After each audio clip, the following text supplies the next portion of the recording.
Hola, buen día.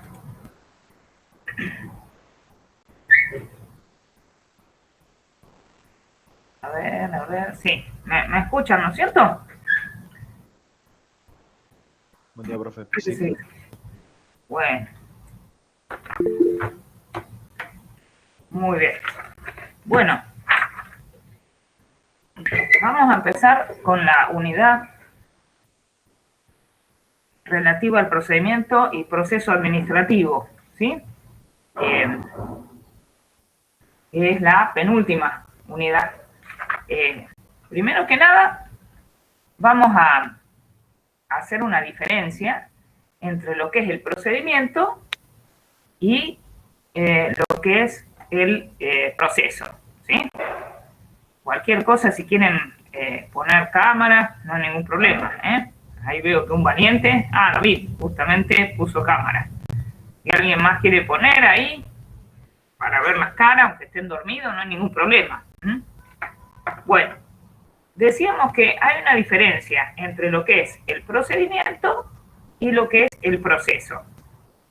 Eh, el procedimiento se puede decir que es como una serie de pasos o de actos que están relacionados entre sí, o se dice concatenados entre sí.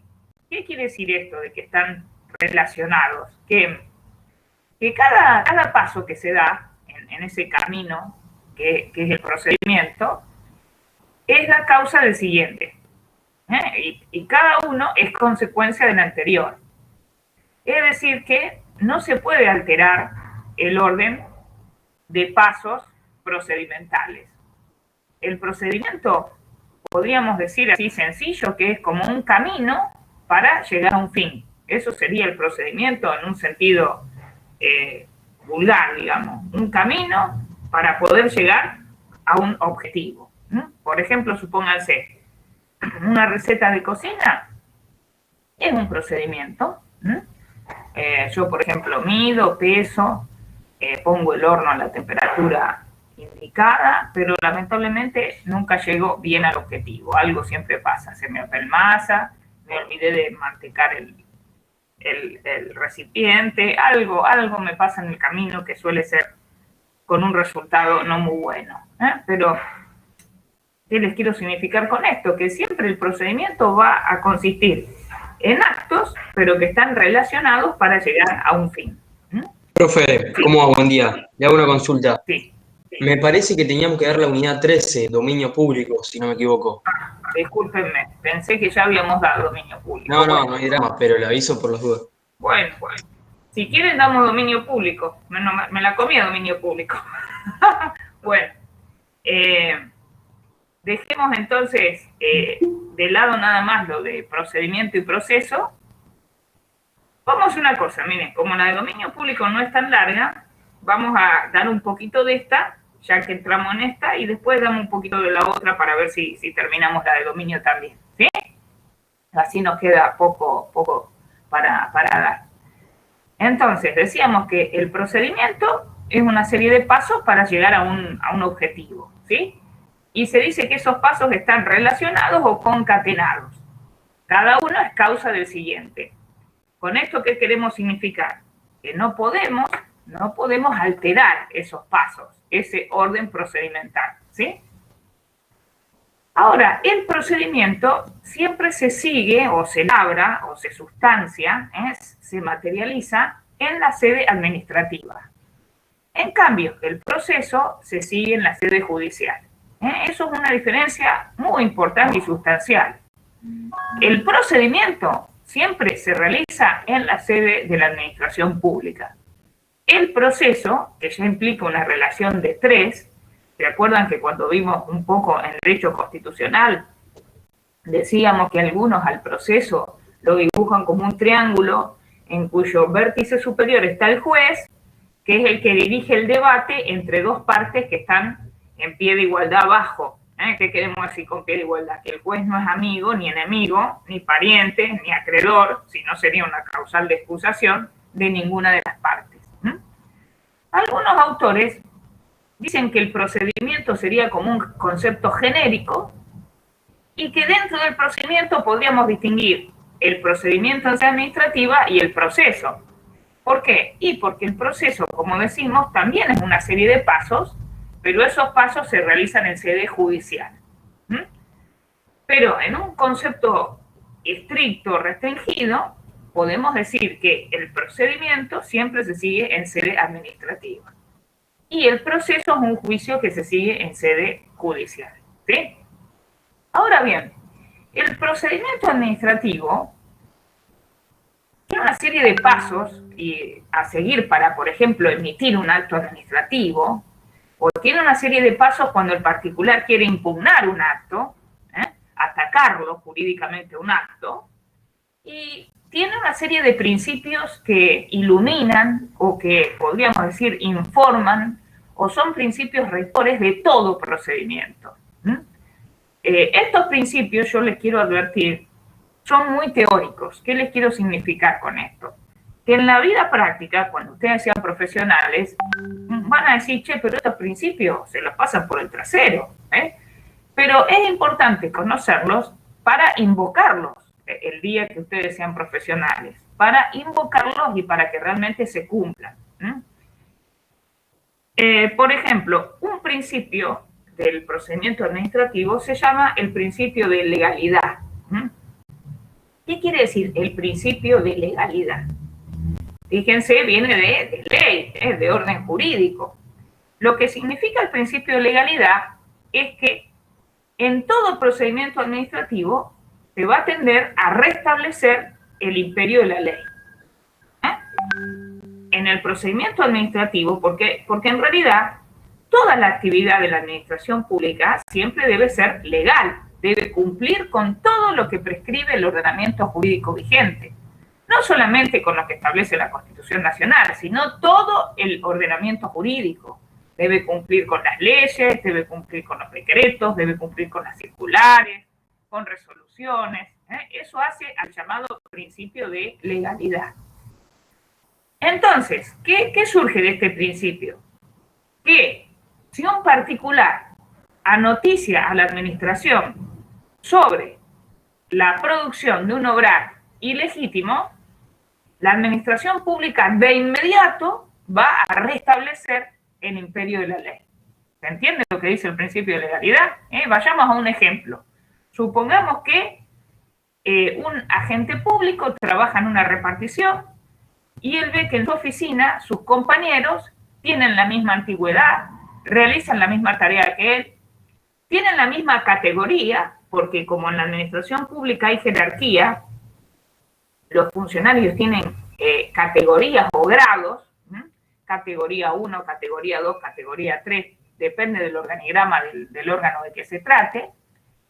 Bueno, un funcionario advierte que teniendo la misma categoría, el mismo trabajo, o sea, la misma función que sus compañeros, gana la mitad. Entonces él, basado en un principio constitucional que dice igual remuneración por igual tarea, él presenta un reclamo, ya vamos a ver qué es el reclamo, y pide que se le pague igual que sus compañeros. Según este principio de legalidad, la administración pública, ni bien advierte la ilegitimidad existente, va a restablecer el imperio de lo que prescribe el ordenamiento jurídico vigente, es decir, le va a dar el sueldo bien. Esto, les digo de nuevo, es muy teórico. La más de las veces, el agente público presenta el reclamo y suele no obtener ni siquiera respuesta de parte de la administración. No que le digan que sí o que no. Guarda silencio. Ya vamos a ver después que después de un plazo, si la administración pública frente a un pedido guarda silencio, opera lo que se llama la denegatoria tácita. Tengan en cuenta esto. ¿Qué quiere decir? Que si la administración no se expide expresamente frente al pedido del particular después de un plazo, se entiende que le denegó el pedido pero que no le dice por qué. Eso se llama denegatoria tácita. ¿Sí?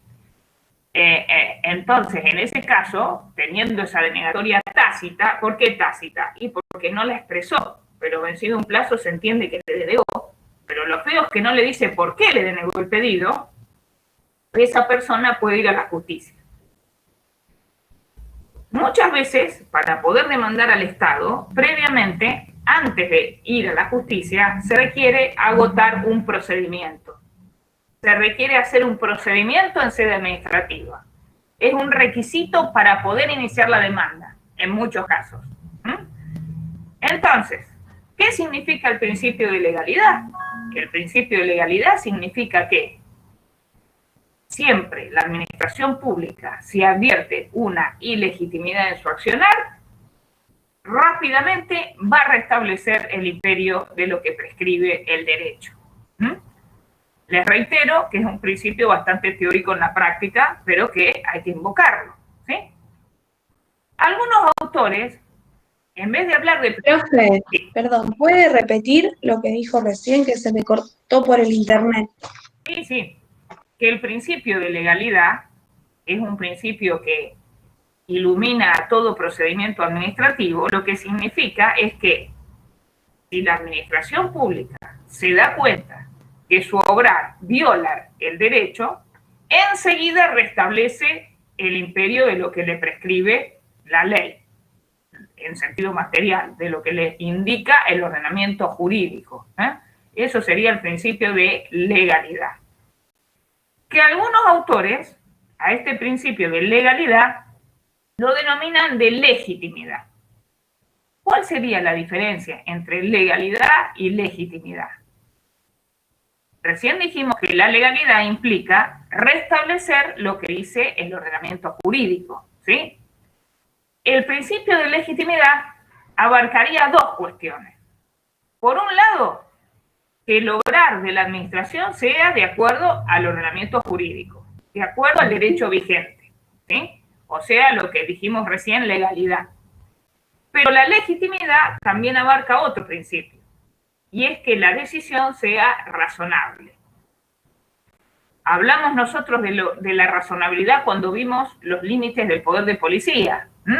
¿Cuándo dijimos que era razonable una decisión? Y cuando hay una relación adecuada entre el fin que se persigue y el medio que se utiliza para llegar a ese fin. En ese caso, nosotros podemos decir que existe una actividad o una decisión razonable de parte de la administración pública. Acuérdense de que cuando no existe razonabilidad, cuando una decisión no tiene parámetros de razonabilidad, en ese caso, el vicio que tiene se llama la arbitrariedad, ¿sí? Entonces, primer principio del procedimiento administrativo, el principio de legalidad. ¿Qué significa? Que siempre la administración pública en su obrar debe cumplir con lo que prescribe el derecho. Y si advierte que realiza una actividad ilegítima, enseguida restablece el imperio de la ley. Esa legalidad, para algunos autores, la llamarían de legitimidad, porque no solamente abarcarían la legalidad en sentido estricto, sino también la razonabilidad en la decisión, ¿sí? Vamos a otro principio, cualquier cosa me preguntan, ¿sí? Que es el principio llamado de la verdad material por sobre la verdad formal. Verdad material. Yo a veces cuando tomamos exámenes así físicos, le hago así, ¿cómo es la verdad que se busca en el procedimiento? Y le toco así la materia, pero como no estudian una goma, y le digo, ¿el hombre qué es? Le digo, es espíritu y creen en el espíritu, ¿no? Y miran así porque como no estudiaron la unidad. ¿Qué significa esto de que en el procedimiento administrativo se busca la verdad material por sobre la verdad formal? Para empezar, parece que hubiera dos verdades, una material y una formal. Un poco criticable este nombre del concepto si consideramos que existe una única verdad. Pero ¿qué se quiere significar con esto de que en todo procedimiento se busca la verdad material por sobre la que aparezca como meramente formal? Lo que se quiere significar es que en todo procedimiento administrativo se va a indagar o se va a investigar más allá de la mera apariencia. ¿sí? Más allá de lo que aparezca a primera vista. Esto es similar a lo que es un proceso penal. Vamos a un ejemplo a ver qué queremos decir con esto de la verdad material. Supónganse que estamos tomando un examen escrito en la facultad y en un momento dado nos acercamos a un banco de un alumno, estamos controlando y vemos que el alumno escribe su examen y en el banco de adelante del alumno, generalmente los bancos abajo tienen para guardar cosas. ¿Sí? En el banco de adelante del alumno, donde se guardan las cosas, está abierto un tomo de un libro de Tratado de Derecho Administrativo de Miguel Marienhoff, que es uno de los autores más conocidos, el padre, diríamos, del derecho administrativo en Argentina. Tiene abierto el libro, lo tiene abierto en la página que está escribiendo el alumno el examen, y uno ve el examen del alumno y es textual el libro de Marienhoff. Realmente todo indica que ese alumno está copiando. ¿Entienden cómo sería la circunstancia? El alumno está escribiendo en su pupitre y en el pupitre delante de su compañero, abajo está abierto justo el tomo de Marienhoff en el tema que está escribiendo, abierto mirando para el alumno. Y les digo que Marienhoff, si ustedes van a la biblioteca, van a ver que tiene letra grande. Y él está escribiendo textual. Y entonces el profesor se acerca y le dice, alumno, ¿qué está haciendo usted? Y el alumno lo mira y ni bien ve que el profesor lo ve, dice así el alumno. Sí, profesor, estaba copiando, mire, soy yo, yo estoy copiando, yo, lléveme. Bueno, no lo van a esposar en la facultad, lléveme, estoy copiando. O sea que el alumno directamente confiesa, ¿sí? Hasta ahí la verdad formal. El alumno confiesa que estaba copiando, merece una sanción, porque para aplicarle una sanción al alumno, primero hay que asegurarse la posibilidad de que ejerza su derecho de defensa, y eso se hace a través del sumario, de un sumario administrativo. Ahora bien, supónganse que cuando se hace un sumario en la facultad, se nombra sería como un juez, pero no es juez porque es sede administrativa, que se lo llama instructor, el instructor sumariante. Supónganse que el instructor sumariante, cuando ve los antecedentes de este alumno, ve que tiene todo 10 en su carrera y que todos los profesores tienen el mejor de los conceptos del alumno. Es uno de los alumnos más sobresalientes de la facultad. Todos dicen qué chico estudioso, qué chico responsable, asiste a todas las clases, siempre se pone en el primer banco, hace preguntas interesantes, se sacó todos 10. Entonces el instructor dice, qué raro esto. Y vamos a hacerlo tipo novela. Supónganse que en esa facultad existen cámaras en las aulas. Y el profesor pide la grabación de ese examen y cuando ve la cámara, la grabación, advierte que en realidad la alumna que estaba copiando del libro estaba al lado de él, era su novia, ya lo hacemos bien película, era muy bueno este chico. La alumna que estaba al lado, su novia, y se ve que la alumna estaba con el pescuezo así copiando del libro, mientras él estaba metido en su hoja porque él se sabía de memoria el libro, de tan estudioso que era. ¿Se entiende? Allí la verdad material fue descubierta y no condice con lo que parecía la verdad, que se llaman en este principio la verdad formal. ¿Se entiende lo que queremos decir con este principio? Que en todo procedimiento administrativo, la administración pública tiende a descubrir la verdad. Esto es parecido al tema penal. En materia penal, aunque el imputado confiese, aún con la confesión se investiga, porque podría pasar que esté encubriendo a alguien, ¿sí? ¿Entendido entonces el principio de verdad material por sobre verdad formal?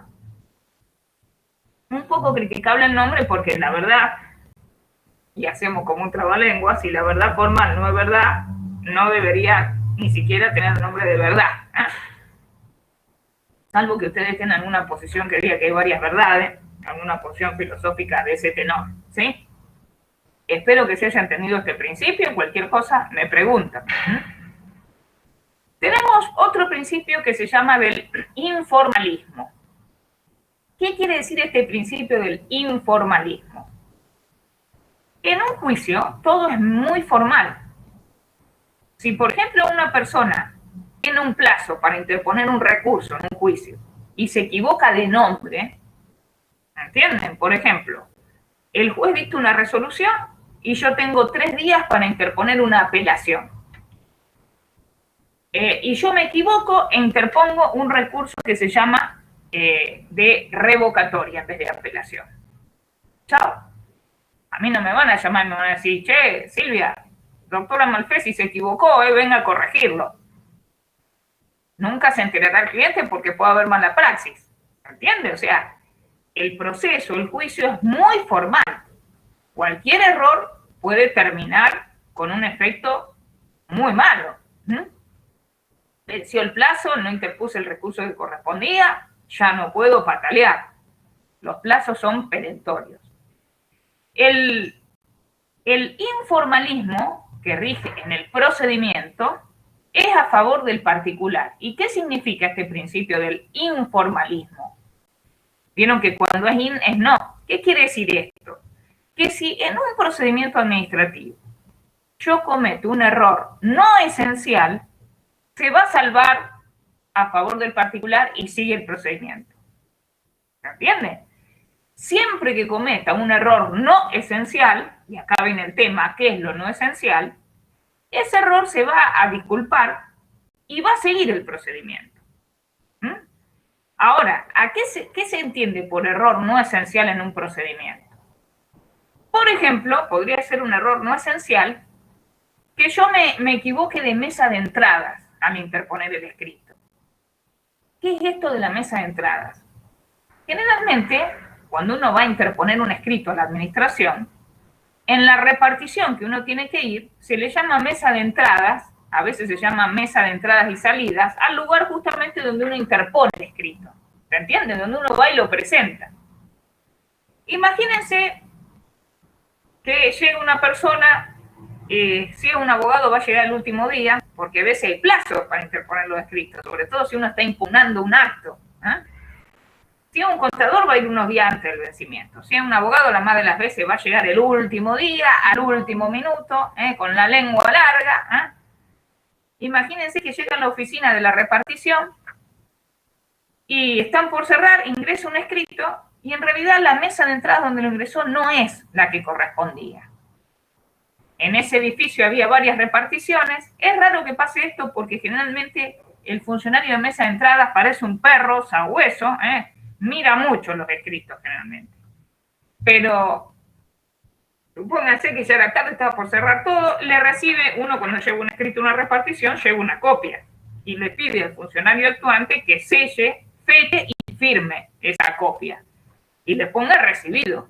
¿Se entiende? O por ejemplo, si uno presenta un escrito y lo presenta con 2 elementos de prueba, uno le pide que ponga, se acompañan 2 sobres o 2 documentales, para que quede una constancia fehaciente, o sea, que dé fe de que uno ingresó el escrito. ¿Y para qué la fecha? Para que se vea si lo hizo en tiempo, ¿sí? ¿Se entiende que si uno se equivoca de mesa de entradas, ese error se puede salvar? Teóricamente, el funcionario actuante, cuando advierte que se equivocó, lo va a mandar a la repartición correspondiente y se va a entender que ingresó en la fecha originaria, ¿sí? La más de las veces va a pasar que eso va a quedar ahí. Cuando uno se dé cuenta, porque uno ahora se puede ver por internet cómo va el expediente, uno va y le pide que lo lleven a la mesa de entradas correspondiente. Pero se va a tener por iniciado el trámite a la fecha de la mesa de entradas que uno se equivocó. ¿Se entiende lo que estoy diciendo? O sea, si hay un error en la mesa de entradas, hoy día en muchas reparticiones se está haciendo todo por vía electrónica. Con lo cual la posibilidad de equivocarse en mesa de entrada sería quizás errar en el correo electrónico, hablando virtualmente. Y en algunas reparticiones se hacen las 2 cosas. Se ingresa el escrito por vía electrónica y también en forma física, ¿sí? Pero ahí tenemos un error que se considera error no esencial y que se puede salvar. Cuando se da, cuando el particular se equivoca de mesa de entradas, ¿sí? Otro error que se considera no esencial es si el particular en su escrito pide algo que se entiende, pero se equivoca del nombre del recurso. ¿Qué quiere decir esto? Nosotros vamos a ver, quizás la próxima clase, no vamos a llegar hoy, vamos a ver que para atacar un acto, para impugnarlo, nosotros tenemos distintos recursos. Y el recurso a veces depende de qué instancia estoy, ante quién, el tiempo. Imagínense, ya no vamos a ver que tenía que interponer un recurso jerárquico, ya vamos a ver qué son, y por error puso revocatoria en el escrito. Pero del escrito se entiende lo que pide. Tiene un error cuando dice interpongo recurso jerárquico y era revocatorio. Pero del escrito, si uno lo lee, se entiende cuál es su pedido, lo que técnicamente se llama su pretensión. En ese caso, si se equivoca el nombre del recurso, ese error se salva a favor del particular y sigue el procedimiento. ¿Se entiende? Por eso decimos que son errores no esenciales. ¿Cuál es un error esencial? El vencimiento del plazo. Vamos a ver nosotros que una vez que se notifica un acto a un particular, comienza a correr un plazo para poder atacar ese acto. No es que yo puedo, sine die, eso quiere decir eternamente impugnar un acto. Yo tengo plazos. Generalmente son plazos exiguos, plazos reducidos, 10 días, 15 días hábiles administrativos. Si vence el plazo, ahí opera el plazo es perentorio. ¿Qué quiere decir esto? Ya no existe la posibilidad de interponer el recurso. Entonces, el vencimiento del plazo sí es un error esencial. Por eso, el día de mañana, cuando ustedes sean profesionales, es muy importante tener agenda, no solo electrónica, porque, vamos a decir la verdad, se le puede acabar la pila, uno nunca sabe. Les aconsejo una agenda manual con un buen fibrón rojo, grueso, para poner tal día vence, incluso 5 días antes poner, en 5 días vence tal cosa, porque después, cuando uno tiene 2 o 3 casos ya, puede haber problemas. Entonces, no hay nada peor que perder algo porque se vence un plazo. Otro tema es si es un tema ríspido, discutido, que uno le dice al cliente, le veo posibilidades, no le veo, pero el vencimiento del plazo es terrible. Bueno, eso sería entonces el principio del informalismo. Si el particular comete un error no esencial, en el procedimiento se va a salvar y se va a seguir el procedimiento, pero tiene que ser un error no esencial. Otro principio del procedimiento es el principio de oficiosidad. ¿Qué quiere decir este principio de oficiosidad? Este principio significa que el procedimiento administrativo se puede iniciar a pedido de parte o por la misma administración pública. ¿Sí? Un procedimiento se puede iniciar porque lo pide un particular, por ejemplo, supónganse, como les decía, advierte, acá sería particular el agente en el sentido de que es un tercero al pedirlo, advierte que no está bien su sueldo y pide que se lo aumente.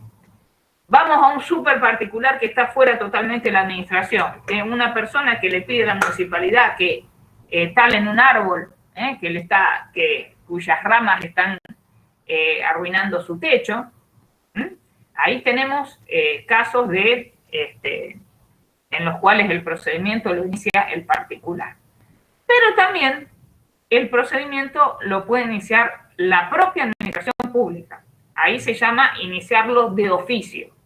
Cuando lo inicia la administración pública se llama que lo inició de oficio por ella misma. Por ejemplo, en el caso que decíamos recién,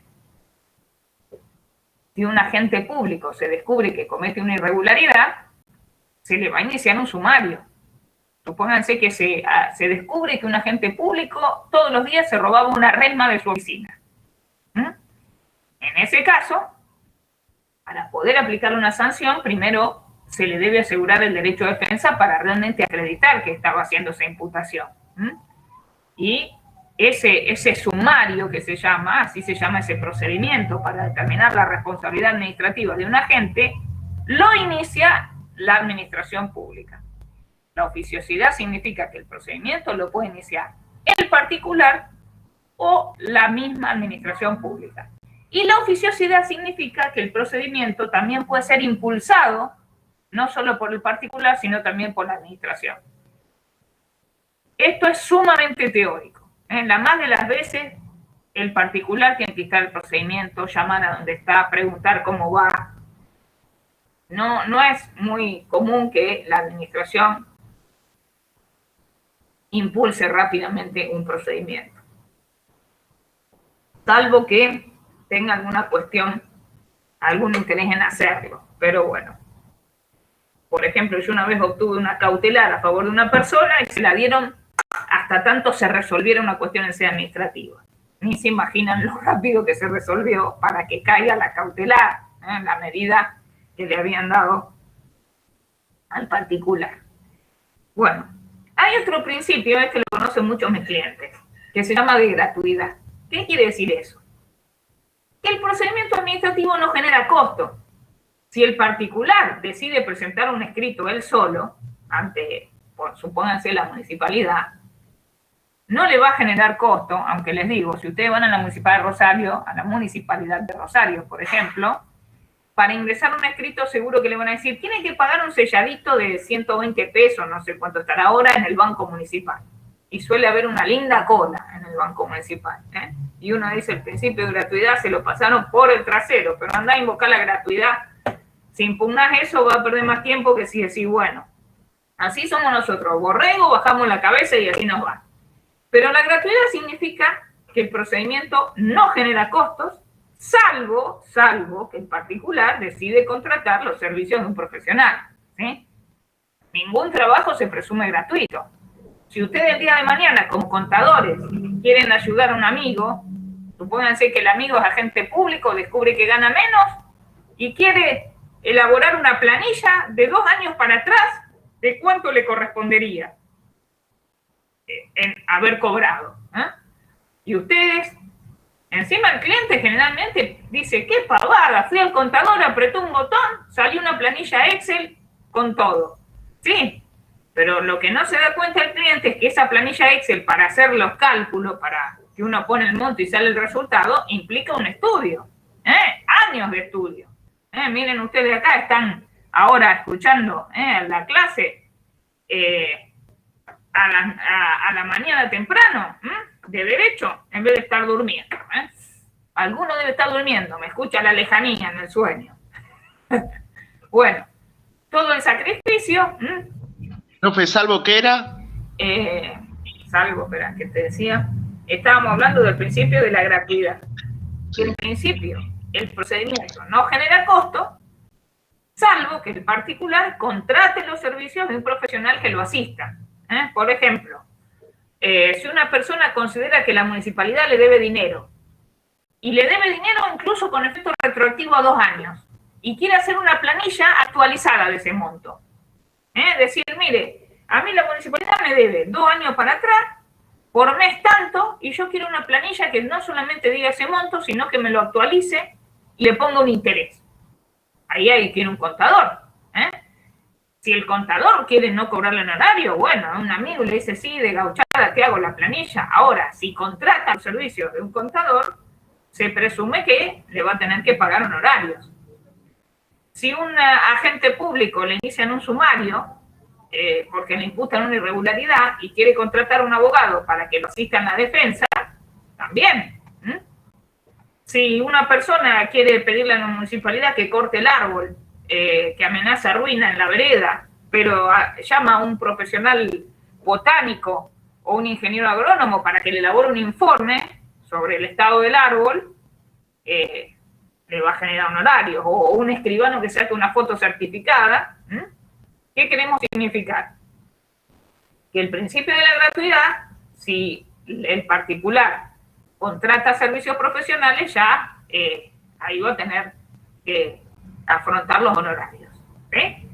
Les digo porque los clientes, ustedes cuando sean profesionales, a veces se sientan en la oficina, le hablan 1 hora, 2 horas, pero nunca hablan del tema honorarios. Es un tema que no cabe en su cabeza. Entonces uno en algún momento de la charla, que escucha el problema, uno le dice, bueno, mire, vamos a hablar de los honorarios. Y siempre conviene decir el doble de lo que uno piensa, porque acto seguido el particular, pero yo tengo la mitad ahora. Vieron que les dije que hay plazos para interponer los escritos. Muy probable que antes del vencimiento del plazo le va a pagar una cuota. La otra va a ser llamarlo varias veces. Les digo, porque el tema honorario es un tema que por ahí mucho no se ve en la facultad y de eso vivimos, de los honorarios. Así que es un tema a tratar, el de hablar de los honorarios.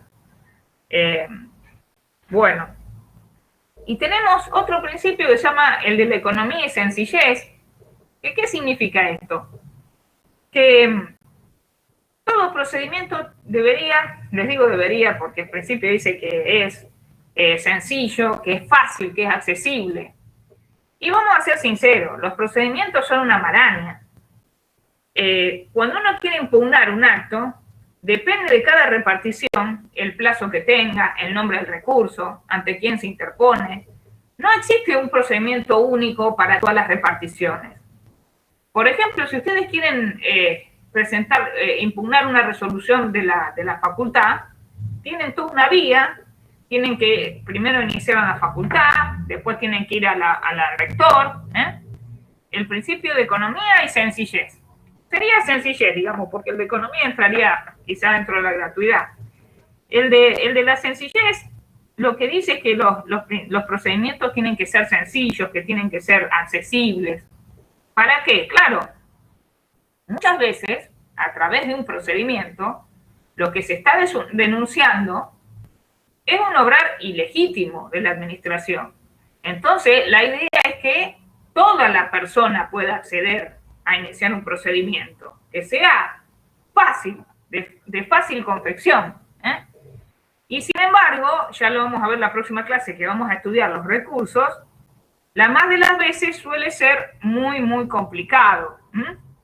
A ver, esperen que vamos a poner el chat. Acá creo que están hablando.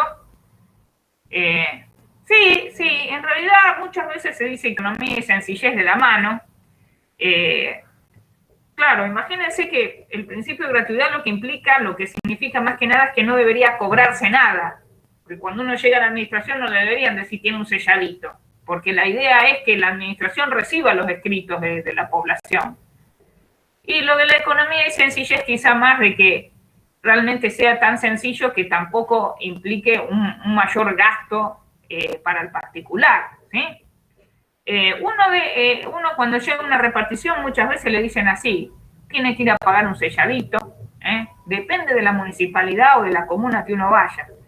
Tiene que, a veces le dicen también, tiene que comprar una foja 0 le llaman, falta que creen la -1. También va la foja 0 que es como la carátula, unos pesitos. En general no son costos muy grandes, pero la verdad, si uno se basa en la gratuidad, no debería existir ningún costo. En el fondo nada es gratis, pero eso es otra cuestión de economía. Pero la idea sería que todos puedan acceder a presentar un escrito a la administración pública e iniciar así un procedimiento, ¿sí? Nosotros ya vamos a ver que en la clase próxima que realmente el procedimiento suele ser una maraña terrible. Hay gente que dice, no, que me voy a meter en esto. Y hay pocos abogados que se dediquen al derecho administrativo, porque en general no gustan mucho, lo cual a los que por ahí lo estudiamos un poco nos viene bien, porque muchas veces hay colegas que nos derivan casos. No hay mucha gente especializada en la rama esta del derecho administrativo. En realidad, si uno lo estudia, se da cuenta después cómo viene la mano y todo lo que se estudia se entiende, pero no deja de ser una maraña a veces. Hoy mucho más fácil porque tenemos internet, entramos a cualquier repartición y seguro que encontramos un link que dice normativas y ahí encontramos. Antes había que ir muchas veces a la repartición a pedir la normativa. Esto se ha facilitado mucho con estos medios tecnológicos, ¿sí? Bueno. Visto lo que es el procedimiento y visto los principios del procedimiento, vamos a dejar los recursos y reclamos para la próxima clase y vamos a dar un poco la bolilla de dominio público, que me la había salteado. ¿Qué es el dominio público? ¿Sí? Vamos a decir que el dominio público es el conjunto de bienes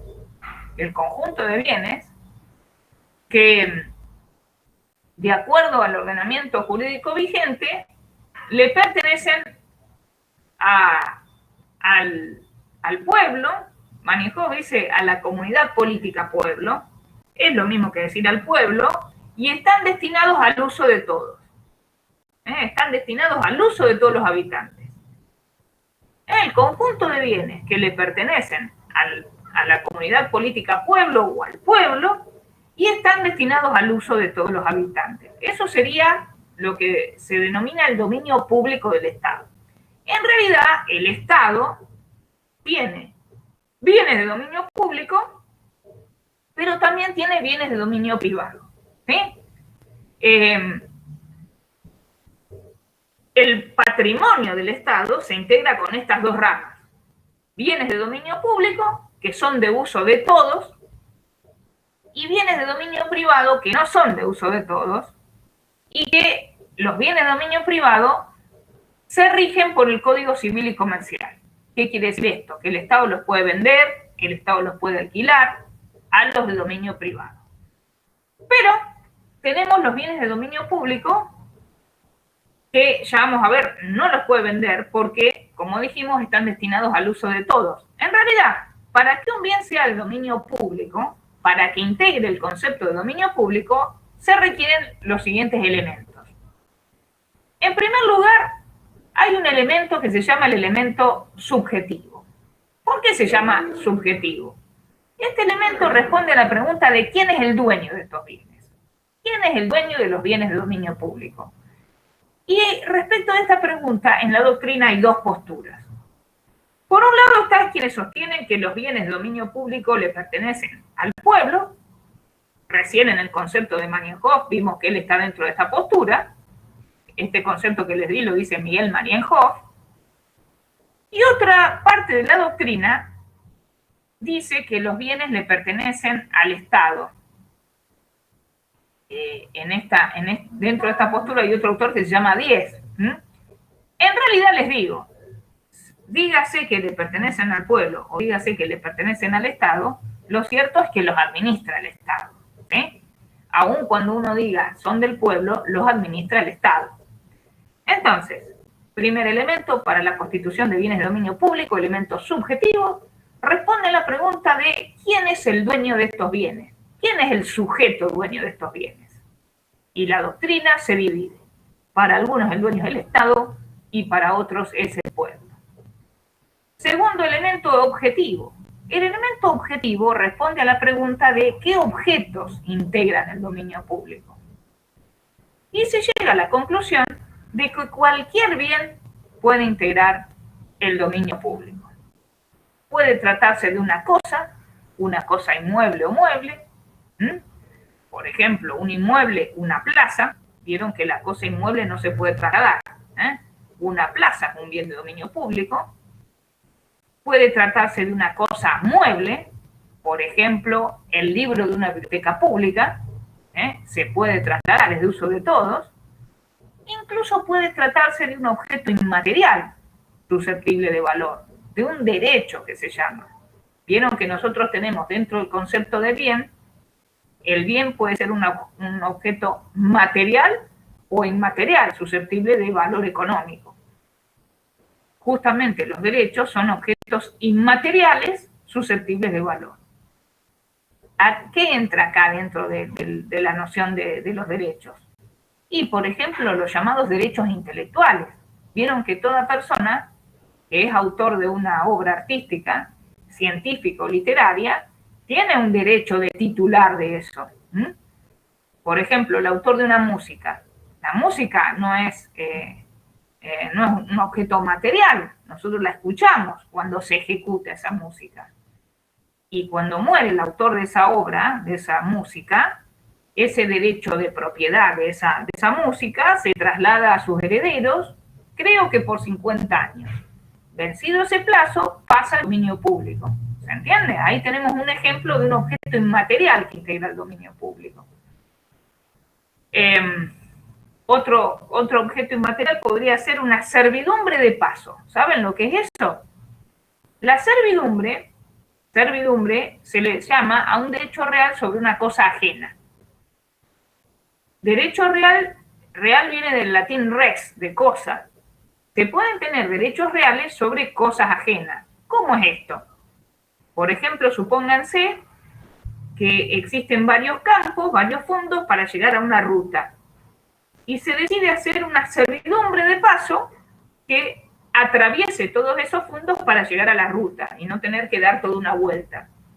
En ese caso, las personas tienen el derecho de transitar por ese camino y los titulares de esos fondos tienen que dejar abiertas las tranqueras, no cerrarlas, digamos, por completo, capaz que sí, pero que se pueda abrir.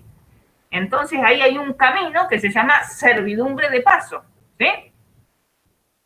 Ahí tenemos también un derecho de paso, pero yo no puedo, por ejemplo, llegan las vacaciones y digo, qué lindo camino, me voy a poner una carpa acá y me quedo 15 días en el campo. No, porque es nada más que de paso, ¿sí? O también hay una que se llama servidumbre de acueducto. Imagínense que cae una montaña el agua, viene cayendo el agüita para llegar a un pueblo. Yo, el dueño de un terreno que va en la bajada, no puede decir, yo ahora voy a tajar el agua, y que no llegue al pueblo. Ahí sería una servidumbre de acueducto. ¿Se entiende? Entonces, elemento objetivo responde a la pregunta, ¿qué objetos integran el dominio público? Cualquier bien. Puede ser una cosa, material o inmaterial, y puede ser un objeto inmaterial, es decir, un derecho. ¿Sí?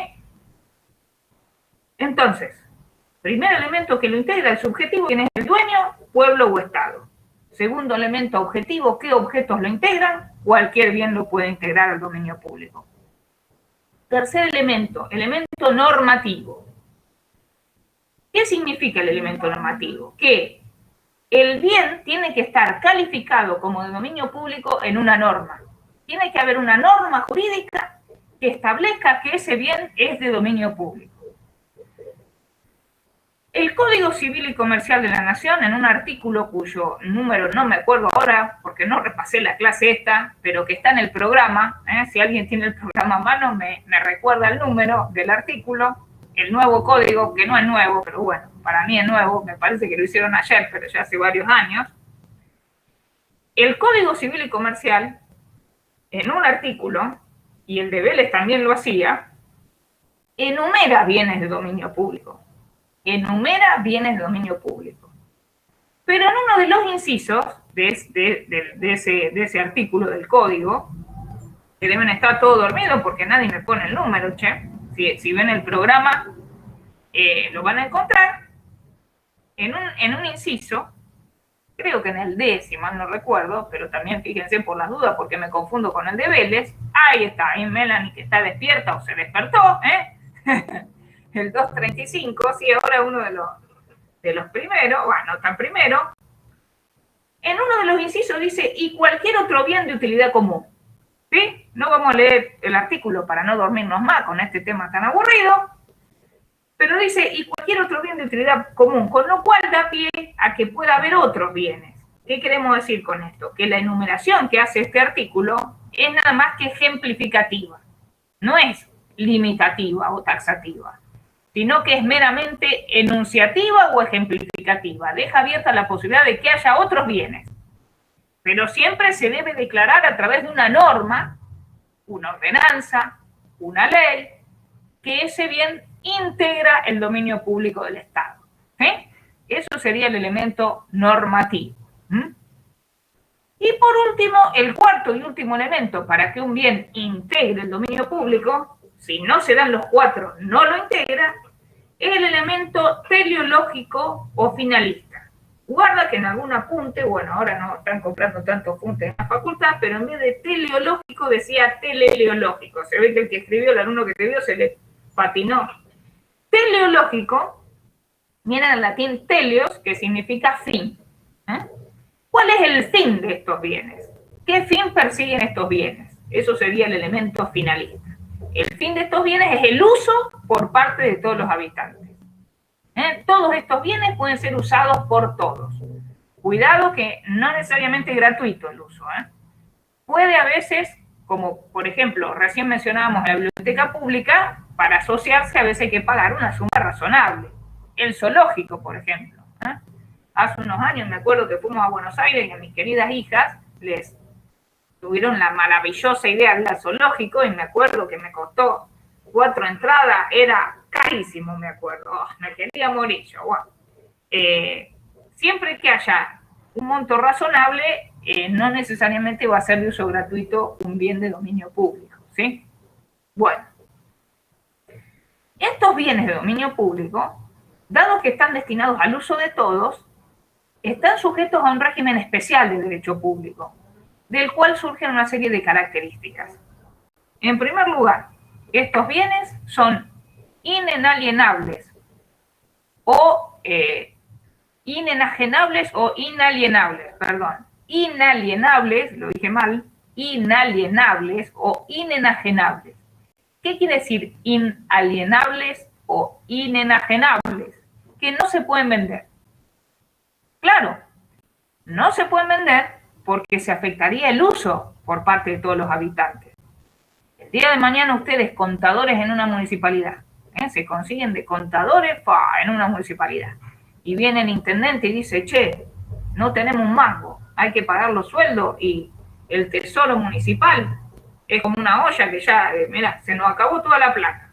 En Argentina vieron que suele pasar eso, que se gasta más de lo que entra. En realidad el problema es ese acá, aquí. Y entonces dice el intendente, vamos a vender la plaza del pueblo.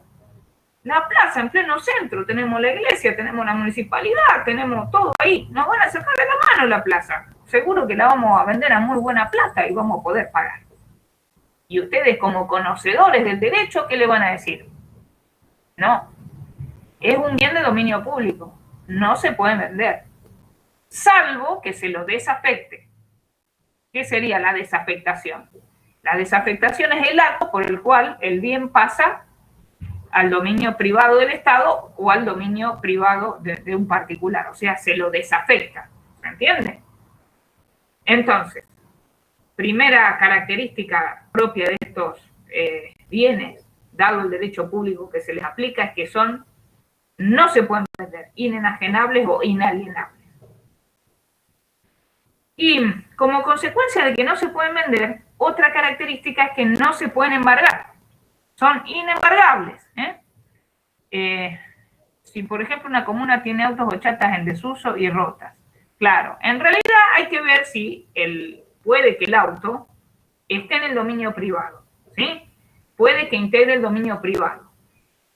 Hay que ver, porque, por ejemplo, si se trata de un rodado que se está utilizando para transporte público, de todos, ahí podría, por eso siempre vos en el bien concreto, tenés que ver si está afectado o no al uso público. Eso se establece cuando en el elemento normativo, cuando integra el dominio público, se dice para qué, ¿entendés? Por eso habría que ver, ¿sí? Bueno, estábamos con el elemento, decíamos que, no, de nada, parece que van a vender un autito, che, en tu municipio. El elemento, estábamos con el elemento, dijimos el normativo, el elemento, no, estábamos con los... Inajenable, con las características. Inenajenable. Es inembargable también. ¿Qué quiere decir que es inembargable? Que no se puede trabar una medida cautelar que se llama el embargo. ¿Qué quiere decir esto? Si una persona le debe a otra, el acreedor, para asegurarse el cobro de su acreencia, si el deudor tiene bienes, le puede trabar una medida que se llama cautelar o precautoria. ¿Por qué se llama así, medida cautelar? Porque tiende a proteger los derechos del acreedor. ¿Y qué hace? Va a un registro, si el bien es registral, por ejemplo un inmueble, y le pide, a través de un juez hace esto, que le embarguen el bien. ¿Qué quiere decir esto?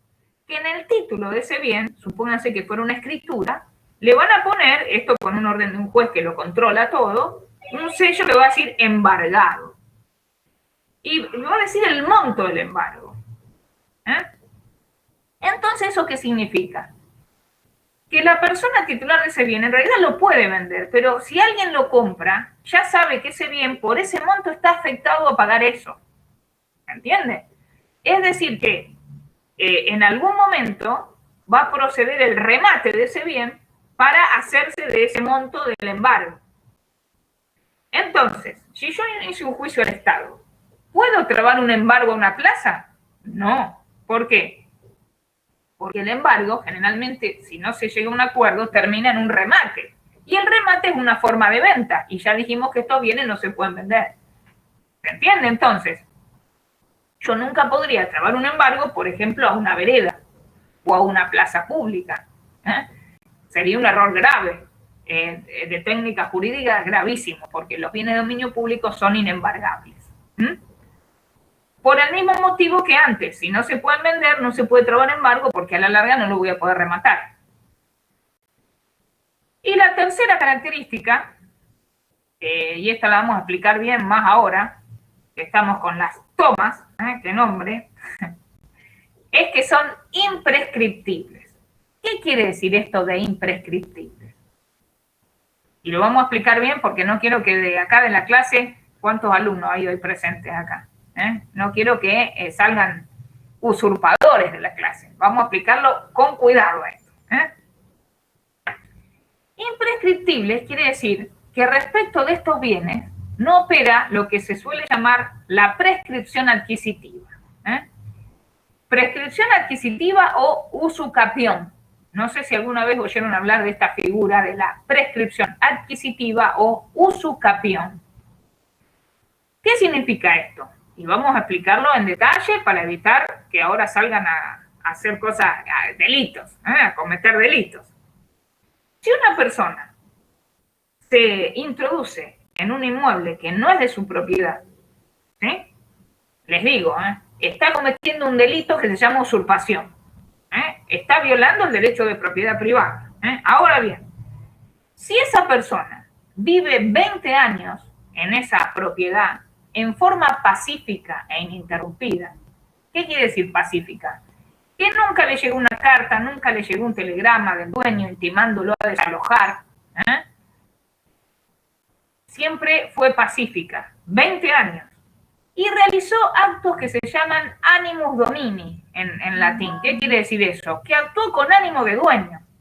Pagó los impuestos, pero periódicamente. No, que estuvo 20 años, el día que se cumplían los 20 años para pagar todo. No, que durante 20 años pagaba los inmobiliarios que llegaban a nombre de otro. Pagaba las tasas, pagaba todos los tributos. Hizo mejoras. Todo el barrio cree que es dueño. Realmente todos dicen, sí, mirá. En ese caso, el derecho considera que ha habido una desidia de parte del dueño, que realmente se ha dejado estar. Y entonces, en ese caso, esa persona puede iniciar una acción para pedirle al Estado que le ponga el bien a nombre suyo. Pero cuidado, se tienen que dar 20 años que estuvo en forma pacífica e ininterrumpida. Si, por ejemplo, pasaron 19 años y 6 meses y le llega una carta intimándolo al desalojo o intimándolo a por qué carácter está en ese inmueble, en ese caso se interrumpe el caso, empieza a correr de nuevo, ¿se entiende? Ya no es que se suspende, se interrumpe el plazo de la prescripción adquisitiva. Esto vamos a explicarlo bien para no...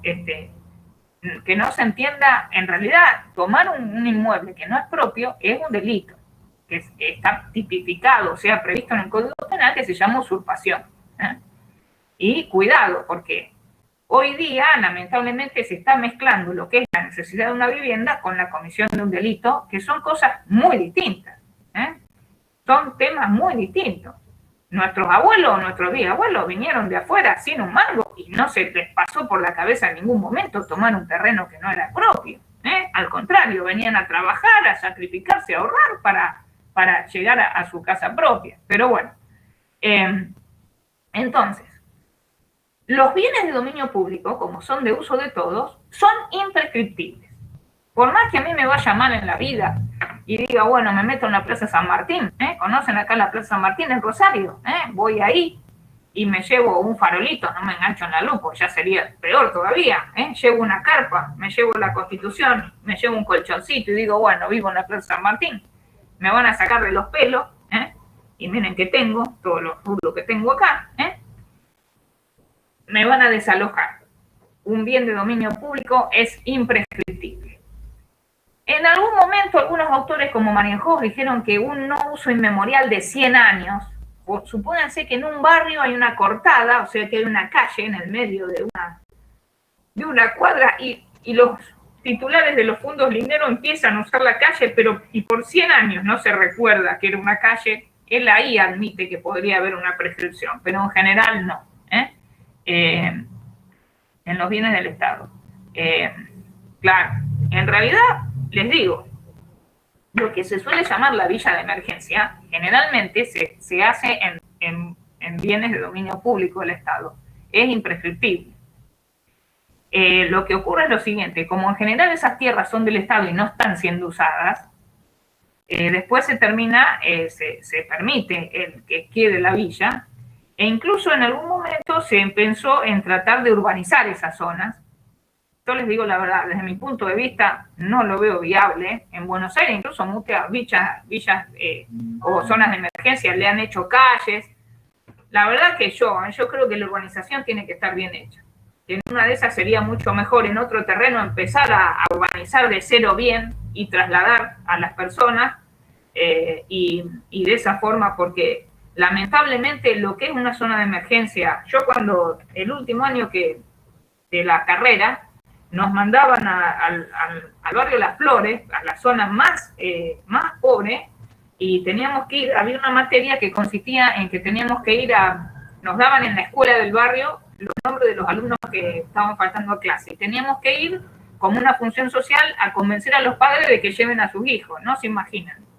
Y me imagino lo que será ahora, pues yo le estoy hablando de hace un montón de años que yo me recibí. Yo me recibí en 1991 y eso fue en el 90 hice esa materia. Realmente eran recovecos, era una cosa que yo no le veo forma de urbanizar una cosa tan precaria, realmente increíble. Pero bueno, no hay duda de que los terrenos estos del Estado, porque muchos han sido de vías de ferrocarril que eran de dominio público, podrían desafectarse, o sea, sacarse del dominio público y pasar a ser privados y urbanizar bien, pero bien. No se puede arreglar eso desde mi punto de vista poniendo una calle. Requiere mucho más, requiere los servicios básicos de iluminación, de gas, y todo eso requiere una estructura importante. Sí, no hay duda de que se hacen a veces planes en los cuales se paga una cuota. Lamentablemente, bueno, en realidad, desde mi punto de vista, todo deviene de que al no tener una moneda sana, si nosotros no tenemos una moneda que mantenga su valor, no puede nunca hacerse cuotas, porque todo se desvaloriza. Si hubiera una moneda sana, que se mantenga su valor, eso permitiría acceder a cuotas. En otros países ustedes pueden comprar su casa a 30 años, con un crédito que se llama hipotecario, garantizan la misma casa para la compra. Y se hace muy accesible para cualquier persona tener una casa linda, una casa muy, muy linda. Es más, les cuento, en otros países hay casas, por ejemplo, hay unas casas que llevan, o sea, como fabricadas, que si ustedes van a ver que tiene como unos pilares que la sostienen. O sea, la casa la llevan ya con cocina, instalada el baño, todo, y realmente les digo, los valores, si uno los ve, son valores mucho más accesibles a veces que un Fonavi, que no es por desmerecer, pero en realidad el Fonavi no deja de ser gris en cuanto a su estructura. Pero bueno, no vamos a entrar en eso, porque son temas de otra cuestión. Ahí Virginia me pregunta si no hay eso acá. A ver qué es. Claro, las prefabricadas, todas esas cosas, o la que te hacen la casa a 30 años, acá también está. El tema es que después se te hace imposible pagarlo, pero también está. Sí, acá tenés créditos, pero lamentablemente la mayoría de estos créditos, cuando vos ves las cláusulas, siempre tratan de, claro, el que te da el crédito trata también de cubrirse de que, imagínate que si a vos te dijeran, mire, hoy día, te dijeran, usted va a pagar 10.000 pesos por mes. Eso ahora es algo, pero dentro de 6 meses capaz que no es nada. Claro, los créditos UVA, sí. Acá siempre le buscan, acá ¿saben qué? Acá le buscan siempre el UVA, IVA, EVA. Acá le buscan que quede linda como el nombre, pero después si uno lo lee uno se quiere morir. Todo deriva, para mí, ¿no? Pero es mi postura de no tener no tener una economía más sana que dé previsibilidad. Bueno, hablábamos entonces de que son imprescriptibles, ¿sí? No opera la prescripción adquisitiva y espero que se haya entendido, no hace que mañana todos vayan a... Por ejemplo, ¿saben dónde a veces se da mucho lo de la prescripción adquisitiva? Por ejemplo, cerca de Rosario, una localidad Funes, donde a veces pasa que una persona tiene una casa el fin de semana y el terreno al lado nunca va nadie, y entonces, bueno, empiezan diciendo, y vamos a hacer la canchita de fútbol, vamos a poner la pelopincho, van haciendo algo, después dice, vamos a hacer una construcción, y así van pasando los años y después hacen la prescripción adquisitiva. Pero ya les digo, es un delito usurpar un terreno ajeno, ¿sí? Bueno, estábamos hablando de los caracteres de estos bienes, y no sé si hay algún otro punto. Ah, sí, usos especiales de los bienes de dominio público, ¿verdad? No tengo el programa encima y no repasé la unidad, pero los usos especiales, nosotros recién dijimos que estos bienes son de uso de todos los habitantes, ¿sí? Sin embargo, es posible dar un uso especial en una porción de estos bienes. ¿Cómo sería esto? Supónganse que en una plaza me dan a mí un permiso para vender golosinas, o sea, poner un kiosco de golosinas. Un ejemplo bien de comida, como siempre doy yo. Entonces, para empezar me van a dar un límite de la plaza, no es que me van a dar un permiso y hago un shopping toda la plaza. Voy a tener una porción pequeña. Eso sería que a mí me están dando un uso especial de una porción de un bien de dominio público, ¿sí? Y eso se da a través de lo que se llama el permiso. A ver un segundo.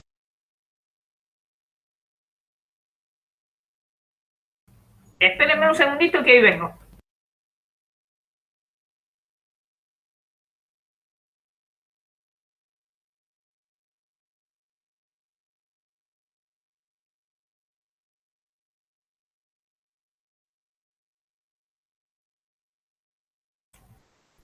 No se asusten que mi mamá, que está cerca, está durmiendo y a veces habla dormida. Les aviso, es una cosa terrible. Y encima se la escucha que pelea. En realidad, bueno, yo les comenté alguna vez, ¿ven? Ahí está.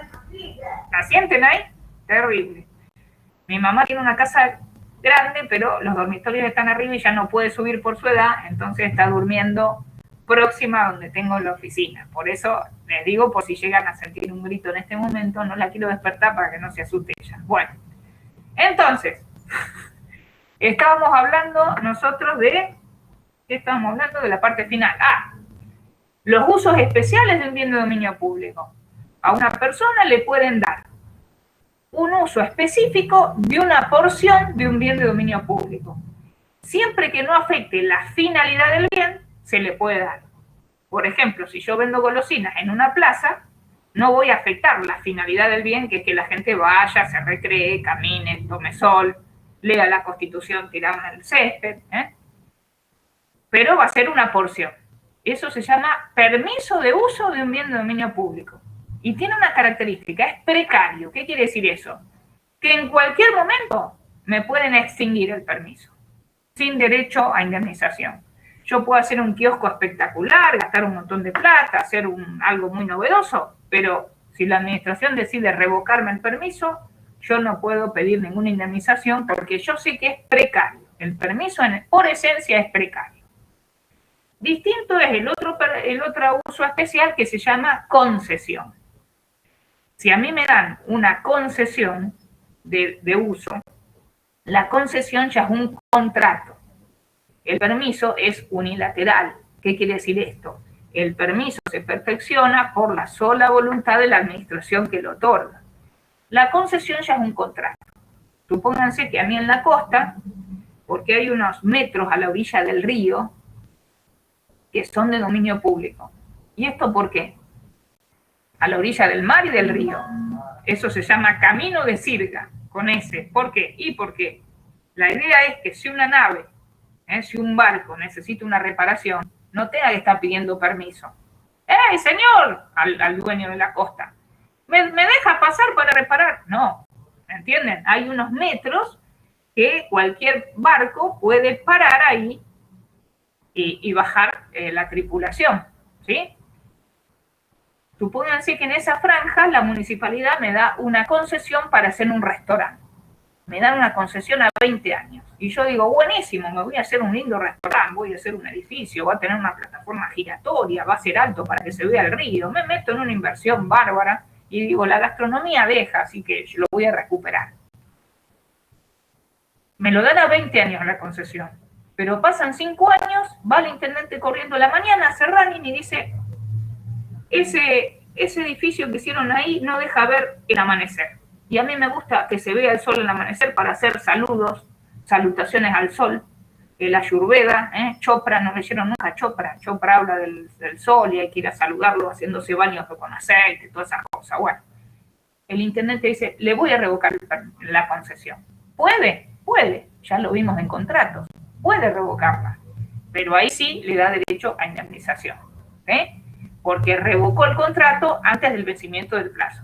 Y el contrato de concesión de uso de un bien de dominio público es bilateral, el contrato, ¿sí?